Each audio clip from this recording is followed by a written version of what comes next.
Hi, I'm Zach Fagenson with Miami Today, and I'm here at Mount Sinai Medical Center on Miami Beach for an interview with the center's president and CEO, Stephen Sonenreich. Mr. Sonenreich joined the center in 2001 after about 5.5 years at Cedars Medical Center. However, he started his career at Mount Sinai nearly 20 years before.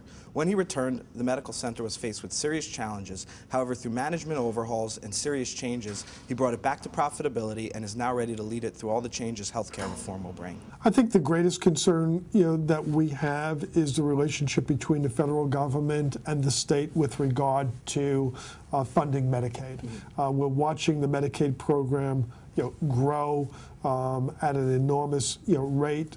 We know that the state needed to make cutbacks with regard to the Medicaid program in this forthcoming state fiscal budget, and so with growing unemployment and a difficult economy, our primary focus over the next couple of years is really with the relationship between the federal government and the state on the Medicaid program. The impact on the Medicare program is really going to be seen, further out. The other concerns relate to the non-Medicare Medicaid marketplace, and so what is the impact on health insurance rates of healthcare reform, on employers and ultimately on employee contributions? How are they going to be impacted with regard to deductibles and co-payments? And are health insurance rates going to continue to rise? We all know that if health insurance rates continue to rise, that is going to be counterproductive to restarting this economy.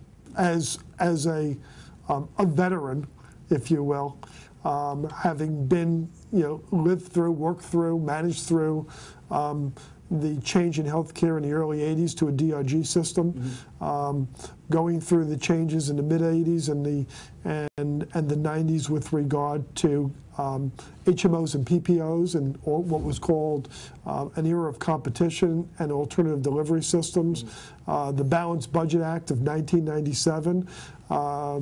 This is the latest change, that those of us who've been veterans of changes in healthcare reimbursement over the last 30 years are about to experience. And like any other challenge, it's a question of who can manage the best.